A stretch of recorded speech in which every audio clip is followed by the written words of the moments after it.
Hello and welcome friend to you again in the commerce point friends. आज हम आपके लिए लाए हैं अपनी नई वीडियो जो कि रिलेटेड है आपकी कॉस्ट अकाउंटिंग, जिसमें आज हम आपसे बात करने वाले हैं advantages of cost accounting and criticism of cost accounting. मतलब बेसिकली कॉस्ट अकाउंटिंग के क्या क्या क्रिटिसिज्म है हम उसके बारे में बात करेंगे, और हम बात करेंगे एडवांटेजेस ऑफ कॉस्ट अकाउंटिंग के बारे में। यदि आपने अभी तक हमारे चैनल को सब्सक्राइब नहीं किया है तो हमारे चैनल को सब्सक्राइब करें, लाइक करें, कमेंट करें और शेयर करें इसके लिंक को अपने फ्रेंड्स को, जिससे मैक्सिमम लोग इस वीडियोस का और सब्जेक्ट का बेनिफिट ले सकें।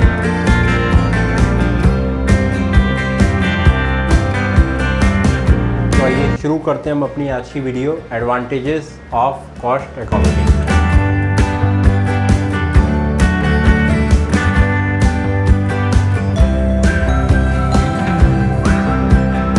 हमारी जो कॉस्ट अकाउंटिंग है उससे काफ़ी सारे लोगों को, चाहे वो हमारा मैनेजमेंट हो, चाहे वो हमारे इन्वेस्टर हो, चाहे वो मेरे सप्लायर हो, चाहे वो मेरे कंज्यूमर हो, गवर्नमेंट हो, काफ़ी सारे लोगों को एडवांटेजेस होते हैं। अब क्या क्या एडवांटेजेस कैसे कैसे होते हैं वो अभी हम अपनी आज इस वीडियो में देखेंगे। सबसे पहला हमारा एडवांटेज होता है मैन्युफैक्चरर को।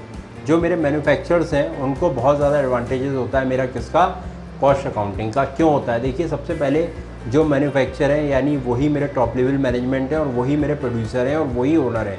जब वो ओनर हैं तो वो ये चाहते हैं कि भाई जो भी पैसा मैं इन्वेस्ट कर रहा हूँ उस पैसे का या उस कैपिटल का एक एक पैसे का हिसाब या एक एक रुपये का हिसाब मेरे पास अवेलेबल हो। तो कितना प्रोडक्ट हमने परचेज़ किया, रॉ मटेरियल परचेज़ किया, कितना प्रोडक्शन हुआ, तो उन सब की सारी चीज़ों की जानकारी हमें कॉस्ट अकाउंटिंग से मिलती है। तो ये मेरा मैन्युफैक्चरर का पहला एडवांटेज होता है।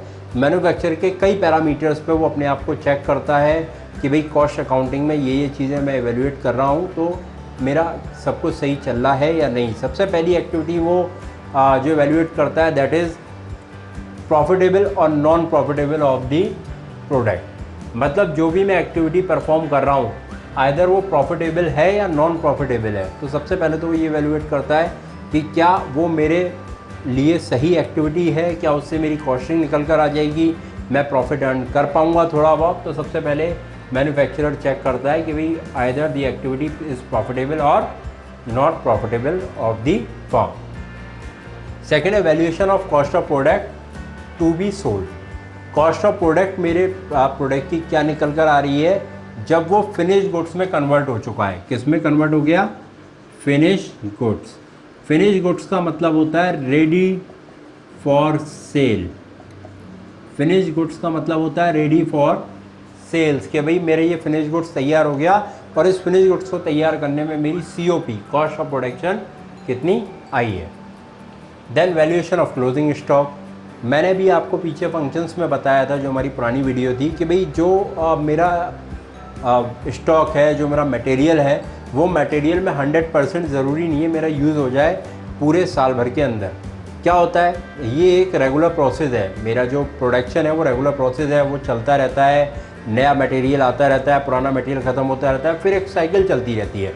अब क्या होता है, जब हर ईयर के एंड में लाइक 1 अप्रैल से 31 मार्च, यानी हम 31 मार्च को जब हम अपने अकाउंट क्लोज़ करते हैं तो हम अपने कॉस्ट अकाउंटिंग के भी अकाउंट क्लोज़ करते हैं, जहाँ पर हम ये देखते हैं कि भाई आज 31 मार्च को मेरा कितना क्लोजिंग स्टॉक बचा। Closing stock in terms of कि जो मेरा मटेरियल था वो अभी मेरे प्रोडक्शन में यूज़ नहीं हो पाया। Then control over labour and material. ये हमने फंक्शंस में आपको बताया था। हम मटेरियल की टूल्स एंड टेक्निक्स क्या होती हैं, EOQ, LIFO, FIFO मेथड वगैरह से हम मटेरियल को कंट्रोल करते हैं, लेबर को कंट्रोल करते हैं। लेबर की टूल एंड टेक्निक से लाइक इंसेंटिव प्लान है, लेबर के वेजेस पेमेंट प्लान है, तो उनके हिसाब से हम क्या करते हैं, कंट्रोल करते हैं लेबर और मटेरियल को। लेबर और मटेरियल को कंट्रोल करना कॉस्ट अकाउंटिंग में सबसे ज़्यादा इम्पॉर्टेंट पार्ट होता है। क्यों होता है? क्योंकि देखिए, लेबर को बहुत ज़्यादा पेमेंट नहीं जाना चाहिए। बहुत ज़्यादा पेमेंट से मतलब कि लेबर जितनी एफिशिएंसी से काम कर रही है हम उसको उस एफिशिएंसी के हिसाब से पेमेंट दें या सही पेमेंट दें। ऐसा नहीं होना चाहिए जो लेबर एफिशिएंट है उसको भी वही वेजेस मिल रही हैं जो इनएफिशिएंट लेबर है। तो ये सब सारी चीज़ें हम लेबर कंट्रोल टेक्निक्स में यूज़ करते हैं। प्लस मटेरियल में हम ये देखते हैं कि भाई कहीं ऐसा तो नहीं है कि लेबर मेरी प्रोडक्शन कर रही है, मुझे पता नहीं चल पा रहा है कि भाई कितना मेरा वेस्टेज जा रहा है। भाई वेस्टेज कहीं ऐसा तो नहीं है नॉर्मल वेस्टेज से ज़्यादा वेस्टेज हो रहा हो, तो इसीलिए हम क्या करते हैं, मटेरियल पे और लेबर पे कंट्रोल करने की कोशिश करता है manufacturer with the help of cost accounting. Then increase in profit. देखिए इंक्रीज इन प्रॉफिट क्या है, मैंने अभी आपको बताया कि लास्ट वीडियो में कि भी फॉर्म्स ऑफ मार्केट आपने चैप्टर पढ़ा होगा, perfect competition market, monopoly market, monopolistic market. यदि आप आज के प्रेजेंट टाइम में देखोगे तो मैक्सिमम केसेस आपको परफेक्ट कंपटीशन के मिलेंगे। मतलब आज के टाइम में मार्केट में सबसे ज़्यादा जो है वो परफेक्ट कंपटीशन है। जब परफेक्ट कंपटीशन है तो परफेक्ट कंपटीशन का मतलब क्या हुआ, जो आपका कंज्यूमर है वो अवेयर है। जब कंज्यूमर अवेयर है तो क्या हुआ, कंज्यूमर को आप पागल नहीं बना सकते हो, कंज्यूमर के साथ आप चीट नहीं कर सकते हो। चीट इन टर्म्स ऑफ कि भाई आपके प्रोडक्ट की प्राइस कम आ रही है बट आप ज़्यादा सेलिंग प्राइस ले रहे हो, तो सेलिंग प्राइस आप ज़्यादा इसीलिए नहीं ले पाओगे क्योंकि आपके साथ आपका एक कंपटीटर खड़ा हुआ है। जैसे ही आपने कहा कि भाई मेरा जो एक्स प्रोडक्ट है उसकी प्राइस है ये, तो भाई जो मेरा प्रोड्यूसर होगा, जो दूसरा प्रोड्यूसर होगा, कहेगा भाई मेरा प्रोडक्ट इतने रुपये में मिल रहा है। तो आइदर या तो आप उस कंपटीशन को मीट आउट कर लो, यदि आप उस कंपटीशन को मीट आउट नहीं कर पा रहे हो तो आपको मार्केट से बाहर जाना पड़ेगा। तो प्रॉफिट अब आप कैसे इंक्रीज कर सकते हो, आप अपनी यदि कॉस्ट ऑफ प्रोडक्शन यदि आप अपनी कॉस्ट ऑफ प्रोडक्शन को रिड्यूस कर देते हो तो आपका प्रॉफिट ऑटोमेटिकली इंक्रीज हो जाए। तो देखिए नेक्स्ट पॉइंट है मेरा फिक्सेशन ऑफ टेंडर प्राइस। देखिए आप लोगों ने देखा होगा गवर्नमेंट अपने काफ़ी सारे टेंडर निकालती है, लाइक स्कूल की बिल्डिंग बननी है, गवर्नमेंट हॉस्पिटल बनना है या रोड्स वगैरह बननी है, तो उनके टेंडर गवर्नमेंट निकालती है और जितने भी बिजनेसमैन हैं उनको इनवाइट करती है कि भाई आप अपने टेंडर भरिए और टेंडर भर के हम डिसाइड करेंगे कि भाई ये टेंडर किसको दिया जाना है। तो यही हम बात करते हैं फिक्सेशन ऑफ टेंडर प्राइस की। तो जो बिजनेसमैन है यदि वो पहले से कॉस्ट अकाउंटिंग नहीं कर रहा तो उसको बड़ा प्रॉब्लमेटिक हो जाएगा जब उसे कोई टेंडर भरना पड़ेगा गवर्नमेंट के लिए। तो बेसिकली कॉस्ट अकाउंटिंग हमें टेंडर प्राइस के फिक्सेशन में भी हेल्प करती है। इसके बाद हमारा जो बेनिफिट होता है, एडवांटेजेस होता है, वो एम्प्लॉई के लिए होता है। एम्प्लॉई के लिए एडवांटेज क्या होता है कि यदि मान के चलो कॉस्ट अकाउंटिंग के हिसाब से हमारा प्रोडक्शन मैक्सिमम लेवल पे चल रहा है, हमारा जो प्रॉफिट है वो बहुत अच्छा हो रहा है, तो एक्स्ट्रा एडवांटेजेस हम क्या करते हैं, हम अपने एम्प्लॉयज़ को देना शुरू कर देते हैं। लाइक हम अपने लेबर को इंसेंटिव्स वगैरह देना शुरू कर देंगे कि भाई यदि वो अच्छा प्रोडक्शन कर रहे हैं या अपनी जो उनकी स्टैंडर्ड क्वांटिटी जो कंपनी ने डिसाइड करी है उससे ज़्यादा प्रोडक्शन कर रहे हैं तो उनको अलग से एम्प्लॉय को इंसेंटिव दिया जा रहा है। कहीं कहीं पर तो एम्प्लॉयज़ को प्रॉफिट में शेयरिंग भी 1% की, आधा % की, लाइक प्रॉफिट में शेयरिंग और साथ ही साथ इक्विटी शेयर भी इशू करे जा सकते हैं। तो ये एम्प्लॉय के लिए भी बेनिफिट होता है कि भाई जो एम्प्लॉय देखता है कि भाई मेरी बिज़नेस ग्रो कर रहा है, जब बिज़नेस ग्रो कर रहा है तो ऑटोमेटिकली एम्प्लॉय का भी बेनिफिट होना शुरू हो जाता है। नेक्स्ट है इन्वेस्टर एंड क्रेडिटर्स। इन्वेस्टर और क्रेडिटर्स का बेनिफिट ये होता है कि देखिए कोई भी इन्वेस्टर जो आपकी कंपनी में एज अ कैपिटल के रूप में पैसा इन्वेस्ट कर रहा है तो वो ये चाहता है कि भाई जो पैसा या जो कैपिटल मैं इंट्रोड्यूस कर रहा हूँ बिज़नेस में वो मेरी सिक्योर रहे। सिक्योर के लिए वो कैसे पता करता है, वो कॉस्ट अकाउंटिंग देखता है। भाई कॉस्ट अकाउंटिंग से उसे ये पता पड़ जाता है मैनेजमेंट कितना एफिशिएंट है और किस तरीके से वो वर्क कर रहा है। सेम क्रेडिटर्स के साथ होता है। क्रेडिटर जब सामान उधार दे रहा है, आपको क्रेडिट पे दे रहा है, तो ये देखेगा कि भाई जो इसकी लोन पेमेंट की कैपेसिटी है वो कैसी रहेगी। लोन पेमेंट की कैपेसिटी किससे पता पड़ेगी, प्रोडक्शन से। क्यों, क्योंकि भाई आप जब तक प्रोडक्शन नहीं कर पाओगे तब तक आपकी मार्केट में अपना प्रोडक्ट आप दे नहीं पाओगे। जब आप मार्केट में प्रोडक्ट नहीं दे पाओगे तो आपकी डिमांड कैसे क्रिएट होगी। तो वो कॉस्ट अकाउंटिंग को एवेल्युएट करते हैं। प्लस कॉस्ट अकाउंटिंग में हम लोग प्रॉफिट भी एवेल्युएट करते हैं। तो इन्वेस्टर को और सप्लायर को, क्रेडिटर्स को ये पता पड़ जाता है कि भाई कंपनी का मिनिमम इतना प्रॉफिट है, तो जो पैसा मैं एज अ लोन या जो पैसा इन्वेस्टर एज अ कैपिटल लगा रहा है वो उसका सिक्योर है या नहीं, वो उसको पता चल जाता है। नेक्स्ट है गवर्नमेंट। अब देखिए गवर्नमेंट है, गवर्नमेंट आपसे बहुत सारी टैक्सेस लेती है, लाइक जीएसटी है, इंपोर्ट ड्यूटी है ना, एक्सपोर्ट ड्यूटी है। तो जितनी भी ये ड्यूटीज़ वगैरह हैं ये गवर्नमेंट आपसे टैक्सेस वगैरह लेती है। तो वो टैक्सेस किस बेसिस पे लेगी, वो टैक्सेस आप पे लेगी जो आपके प्रोडक्ट की प्राइस निकल कर आ रही है। जब आपने गुड्स को असेंबल करना शुरू किया, जब आपने गुड्स को रॉ मटेरियल को फिनिश गुड्स में कन्वर्ट करना शुरू किया तो उसमें कुछ एक्स्ट्रा कॉस्ट लगी, उसमें लेबर लगी, मशीन लगी, तो उन सब की कॉस्ट मिला के एक्चुअल कॉस्ट ऑफ प्रोडक्शन क्या आई, उस कॉस्ट ऑफ प्रोडक्शन पे क्या लगता है आपका टैक्स, क्या लगता है आपका टैक्स। तो ये टैक्स कौन लेती है, गवर्नमेंट। लेकिन गवर्नमेंट को कॉस्ट अकाउंटिंग से क्या हेल्प मिलती है, गवर्नमेंट को ये पता पड़ जाता है कि आपने जो प्रोडक्ट प्रोड्यूस किया उसकी एक्चुअल प्राइस क्या आई है, जिस पे वो टैक्स इम्पोज करेगी। नेक्स्ट पॉइंट है आपका कंज्यूमर। कंज्यूमर को क्या बेनिफिट मिलता है, कंज्यूमर को बेनिफिट मिलता है परफेक्ट कंपटीशन का। आप चाह कर भी अपने प्रोडक्ट की प्राइस नहीं बढ़ा सकते, बहुत ज़्यादा क्यों नहीं बढ़ा सकते, क्योंकि यदि आपने प्राइस बढ़ाए तो ऑटोमेटिकली आपका जो कंज्यूमर है वो स्विच हो जाएगा दूसरे प्रोडक्ट की तरफ, है ना। तो कहीं ना कहीं आपका मार्केट जो शेयर होगा वो मार्केट शेयर आपका कम हो जाएगा और आपके प्रोडक्ट की फ्यूचर में डिमांड कम हो जाएगी। तो कंज्यूमर को एडवांटेज ये रहता है कॉस्ट अकाउंटिंग से कि भाई जो मिनिमम प्राइस होती है उस मिनिमम प्राइस पे मिनिमम प्रॉफिट पे जो प्रोड्यूसर है अपने प्रोडक्ट को सेल करता है। तो ये थी हमारी एडवांटेजेस। अब हम आपसे बात करेंगे क्रिटिसिज्म ऑफ कॉस्ट अकाउंटिंग।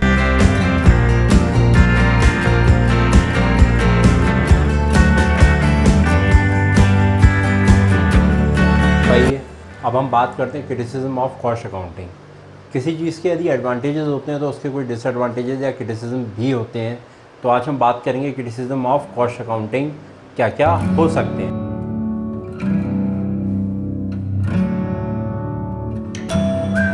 सबसे पहला पॉइंट है हमारा अननेसेसरी। देखिए कुछ लोगों का ये मानना है कि जो कॉस्ट अकाउंटिंग है वो एक बेसलेस है, मतलब बहुत ज़्यादा रिक्वायरमेंट नहीं होती। बट यदि हम बात करें आज के प्रेजेंट सिनेरियो की, तो आज के प्रेजेंट सिनेरियो में कॉस्ट अकाउंटिंग इम्पॉर्टेंट है, हाँ। बट ये कॉस्ट अकाउंटिंग इम्पॉर्टेंट है उन लोगों के लिए जिनका जो प्रोडक्शन है वो लार्ज लेवल पे हो रहा है, जिनकी ऑर्गेनाइजेशन में कैपिटल करोड़ों अरबों रुपए में लगी हुई है, उनके लिए इम्पॉर्टेंट है। बट कोई जो स्मॉल बिजनेसमैन है उसके लिए बहुत ज़्यादा कॉस्ट अकाउंटिंग की रिक्वायरमेंट नहीं होती है। जिसका प्रोडक्शन बहुत सिंपल मेथड से होता है उसके लिए कॉस्ट अकाउंटिंग की रिक्वायरमेंट नहीं होती। तो बेसिकली यदि हम देखें पुराने टाइम में ट्रेडिशनल मेथड्स में कॉस्ट अकाउंटिंग यूज़ नहीं होती थी। बट यदि आज के प्रेजेंट टाइम में हम बात करें तो क्रिटिसिज्म का यदि हम आंसर दें तो आज के मॉडर्न टाइम में जो बड़े बिजनेसमैन हैं वो कॉस्ट अकाउंटिंग का बहुत ज़्यादा रोल मानते हैं और कॉस्ट अकाउंटिंग को बहुत इम्पॉर्टेंट पार्ट प्ले होता है। जो कि अभी मैंने आपको पुरानी वीडियोस में भी बताया कि भाई परफेक्ट कंपटीशन है, अब आप प्रॉफिट का परसेंटेज तो बढ़ा नहीं सकते, कॉस्ट रिड्यूस करनी है तो कैसे करोगे आप कॉस्ट अकाउंटिंग के थ्रू करोगे। तो बेसिकली कुछ लोगों का ये मानना है कि भाई ये अननेसेसरी है, वेस्टेज ऑफ मनी है और वेस्टेज ऑफ टाइम है। सेकंड पॉइंट है आपका एक्सपेंसिव ये वही पॉइंट आ गया कि भाई कॉस्ट अकाउंटिंग के लिए मुझे अलग से एक डिपार्टमेंट बनाना पड़ेगा, कॉस्ट अकाउंटेंट रखने पड़ेंगे, हो सकता है उनके साथ साथ कुछ उनके अकाउंट एग्जीक्यूटिव रखने हों जो मेरी पूरी कॉस्ट अकाउंटिंग को मेंटेन करेंगे। तो इट्स अ एक्सपेंसिव प्रोसेस और जो कंपनी है या जो छोटी फर्म्स हैं वो इसको बियर नहीं कर सकती। बट यदि हम बात करते हैं कॉस्ट अकाउंटिंग की, तो कॉस्ट अकाउंटिंग का जो मेज़रमेंट हम करते हैं वो हम करते हैं जिनमें आउटपुट और वॉल्यूम और डिमांड ऑफ दी प्रोडक्ट बहुत ज़्यादा है, जो मेरी बहुत ज़्यादा बड़े स्केल पे प्रोडक्शन कर रही है। तो वहाँ पे हम कॉस्ट अकाउंटिंग को यूज़ करते हैं। तो वहाँ पे एक्सपेंसेस का कुछ ही पार्ट लाइक 1%, 2% या 5% पार्ट ही मेरा एक्सपेंसेस के कॉस्ट अकाउंटिंग के में जाता है। तो बहुत ज़्यादा उस पर इम्पैक्ट नहीं पड़ता। हाँ, लेकिन यदि हम बात करें क्रिटिसिज्म फॉर स्मॉल ऑर्गेनाइजेशन, तो स्मॉल ऑर्गेनाइजेशन के लिए ये एक एक्सपेंसिव एक्टिविटी है। नेक्स्ट पॉइंट है increase in cost of production. जाहिर सी बात है कोई भी प्रोडक्ट यदि मैं प्रोड्यूस कर रहा हूँ उसमें लगने वाली हर एक चीज़ या हर एक एक्टिविटी की प्राइस उसकी कॉस्ट ऑफ प्रोडक्शन में इंक्रीज़ या इवेल्युएट और कैलकुलेट होगी। तो जब मैंने कॉस्ट अकाउंटेंट की टीम रखी तो उसको जो भी हम सैलरी दे रहे हैं, जो भी पर्क्स दे रहे हैं, जो भी इंसेंटिव दे रहे हैं, वो मेरी कॉस्ट ऑफ प्रोडक्शन में जोड़ी जाएगी। तो इससे क्या हो जाता है, मेरी increase in cost of production, cost of production मेरा बढ़ जाता है। ठीक। नेक्स्ट पॉइंट है failure in many cases. Failure in many cases means कि कॉस्ट अकाउंटिंग जो है वो एक ह्यूमन बीइंग कर रहा है। बेसिकली जो एक ह्यूमन बीइंग है, आप और हम लोगों की तरीके से लोग हैं जो कॉमर्स पढ़ के गए हैं और वो कॉस्ट अकाउंटिंग कर रहे हैं। तो कॉस्ट अकाउंटिंग करने में ज़रूरी नहीं है कि हर बार जो उन्होंने रिज़ल्ट एनालिसिस किए वही रिज़ल्ट आपके बिज़नेस में आ जाए। कभी कभी कुछ हमारे मार्केट फोर्सेस होते हैं जो आपने बिजनेस एनवायरनमेंट में पढ़े होंगे, इंटरनल और एक्सटर्नल। कुछ एक्सटर्नल फोर्सेस ऐसे होते हैं जिन पे हमारा कमांड नहीं होता। जब हमारा उन पे कमांड नहीं होता तो हम अपनी तैयारी करके चलते हैं, बट हो सकता है जो प्लान मैंने एग्जीक्यूट किया वो फेलियर हो सकता है, बट ये चांसेस बहुत कम होते हैं। बहुत हर बार ये हमें फेलियर का सामना नहीं करना पड़ता। Then monotonous method. Monotonous method मतलब ये एक बहुत ही मोनोटोनियस और कॉम्प्लेक्स मेथड माना जाता है। कॉम्प्लेक्स मतलब कि बेसिकली भी जैसे पुरानी वीडियोस में हम लोगों ने आपसे बात करी, हम मटेरियल को एवेल्यूएट करेंगे, हम लेबर को एवेल्यूएट करेंगे, हम ओवरहेड को एवेल्यूएट करेंगे। इनके मेथड्स अलग अलग हैं, इनके फॉर्मूले अलग अलग हैं, इनके फॉर्मेट्स अलग अलग हैं। तो एक कॉम्प्लेक्स मेथड होता है। तो कुछ लोगों का मानना है कि भाई बहुत ज़्यादा कॉम्प्लेक्सिटी है तो ये बहुत ज़्यादा सूटेबल हमारे बिज़नेस के लिए नहीं होता। नेक्स्ट पॉइंट है result are unreliable. Result unreliable है। बेसिकली कुछ बिजनेसेस में ऐसा होता है कि जब हमने किसी चीज़ को एवेल्यूएट किया तो एवेल्यूएट करने के बाद मैंने जो रिज़ल्ट एक्सपेक्ट किए वो रिज़ल्ट मेरे निकल कर नहीं आए, बट ये जो परसेंटेज होता है वो बहुत कम होता है। और रिज़ल्ट क्या है, अनरिलायबल मीन्स है कि भाई रिस्क और अनसर्टेनिटी किसी भी बिज़नेस में रहती ही रहती है। यदि आप कोई भी बिज़नेस कर रहे हो, कोई भी एक्टिविटी परफॉर्म कर रहे हो, तो वहाँ पे आपका रिस्क और अनसर्टेनिटी आपके साथ चलेगी। जैसे फॉर एग्ज़ाम्पल बहुत से लोग हैं, अभी इस समय कोविड चल रहा है, तो कोविड के टाइम पे भी बहुत से लोगों ने नए बिज़नेस शुरू करे होंगे, नए एंटरप्रेन्योर बनना शुरू करा होगा। बट जैसे ही वो एंटरप्रेन्योर बनना शुरू हुए, जिसका उन्होंने मार्केट एनालिसिस करा, कॉस्ट एवेल्यूएट करी, प्रॉफिट एवेल्यूएट कर लिया, अब क्या हुआ, कोविड के कारण से लॉकडाउन चल रहा है पूरी कंट्री में या कंट्री के बाहर, तो हमारा जो प्रोडक्ट की जो हमने एक्सपेक्टेड सेल मान के चली थी वो हमारी सेल नहीं हो पा रही। जो हमारी वो सेल नहीं हो पा रही तो वो प्रॉफिट नहीं आ पा रहा। तो ये क्रिटिसिज्म एक कुछ लोग मान लेते हैं कि भाई जो रिज़ल्ट है वो अनरिलायबल है, बट हर समय ये रिज़ल्ट अनरिलायबल नहीं रहता। कभी कभी हम इस पर रिलाई कर सकते हैं जब मेरे इंटरनल और एक्सटर्नल फोर्स हमारे प्रॉपर काम करते हैं। तो ये मेरे क्रिटिसिज्म थे, और क्रिटिसिज्म के साथ हमने इनके आपको जवाब देने की कोशिश करी कि इसके क्रिटिसिज्म तो हैं, बट उनके जितने क्रिटिसिज्म है उनसे ज़्यादा इसके बेनिफिट हमारे कॉस्ट अकाउंटिंग के हैं। बट ये डिपेंड करता है कि मेरी ऑर्गेनाइजेशन का लेवल और ऑर्गेनाइजेशन का स्ट्रक्चर क्या है।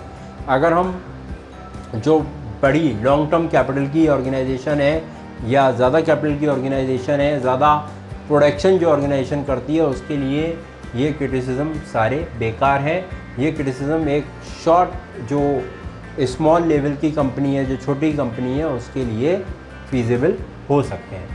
दूसरी चीज़, यदि हम बात करें ट्रेडिशनल और मॉडर्न टाइम की, तो मॉडर्न टाइम में कॉस्ट अकाउंटिंग बिज़नेस को करनी ही करनी पड़ती है। हम किसी भी लेवल पे बिज़नेस करें, चाहे छोटे लेवल पे या बड़े लेवल पे, हमें हर जगह पे मैक्सिमम परफेक्ट कॉम्पिटिटर आपको मिल जाएंगे। तो उन परफेक्ट कॉम्पिटिटर से यदि आपको अपने आप को ऊपर करना है, यदि आपको अपनी सेल को इंक्रीज़ करना है, तो कहीं ना कहीं पे आपको कॉस्टिंग पे ध्यान देना पड़ेगा। तो ये हमारी आज की वीडियो थी, जिसमें आज हमने आपसे बात करी advantages and criticism of cost accounting.